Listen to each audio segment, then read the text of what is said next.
3 Syrian refugees reportedly raped a little girl at knife point in Idaho before urinating on her body, an incident that prompted furious residents to accuse Twin Falls City Council members of covering up the assault. The sexual assault allegedly took place on June 2nd, but has received virtually no media attention aside from one vague KMVT report. However, residents have been circulating what really happened on social media, with the Creeping Sharia blog reporting that the victim was a young girl who was born premature and is less developed for her age. The victim's grandmother found the victim and then called the girl's mother, who called the police. The police took 2.5 hours to arrive, but were unable to take any action due to the language barrier. When she arrived, the mother of the alleged rapist was only able to say, "No police," while the father reportedly congratulated his 13-year-old son. Video of the entire assault was captured on the boy's cell phone.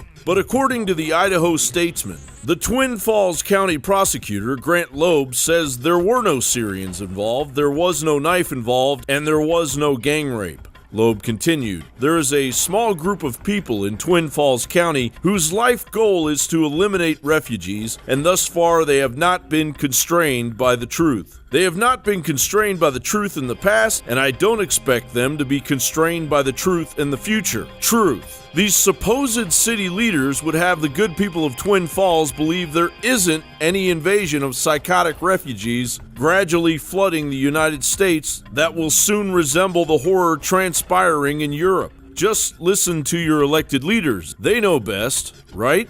Well, so the first item is general public input. If there is anyone here from the public who wishes to address the council on an issue that is not on tonight's agenda, now is your chance to please come forward.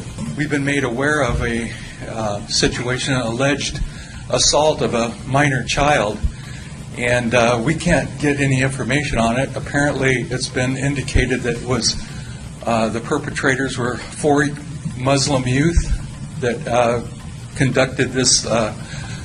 I guess it was a rape, and we've heard that it's consensual, but my concern is there's no such thing as consensual rape of a minor. I am telling you, I am not aware of a news story about allegations of an assault against a minor in our community by Islamists. Idaho's First News has confirmed that a reported sexual assault around the Fawnbrook Apartments in Twin Falls is being investigated by the Twin Falls Police Department. The incident allegedly occurred on June 2nd. Twin Falls County Prosecutor Grant Loeb has confirmed the investigation, but says there will be no charges filed in the case until the investigation is complete.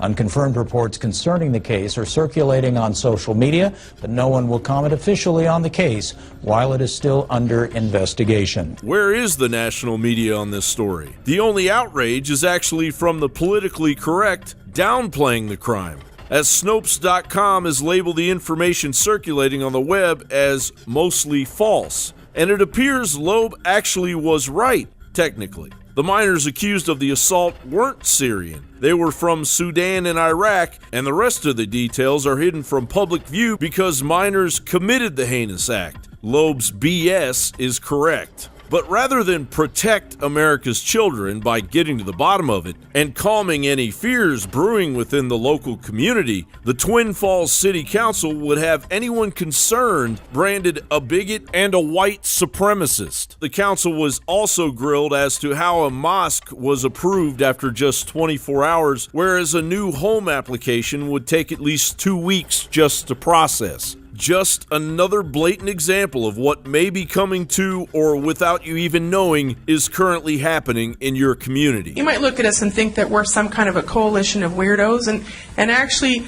there's professionals, there's business owners, there's college graduates. We're not just a bunch of weird people. We're people that are living here in this community paying our taxes. We're nationals of somewhere in the United States or Idaho, and we have what we feel, anyway, are legitimate concerns. Due to mounting pressure from the Twin Falls community, the families of the boys accused of the assault have since been evicted. John Bound for Infowars.com.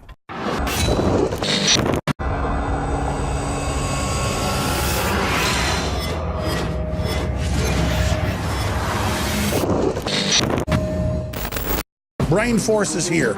Ladies and gentlemen, I've been on this the last few months. You probably noticed I've been more crazed, more focused, less brain fog, more energy, more special reports, and it's because of Brain Force.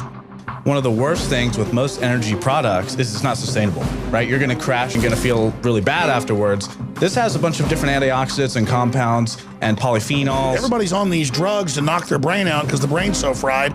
We kept changing this formula over and over and over again until it became sort of a grand puzzle.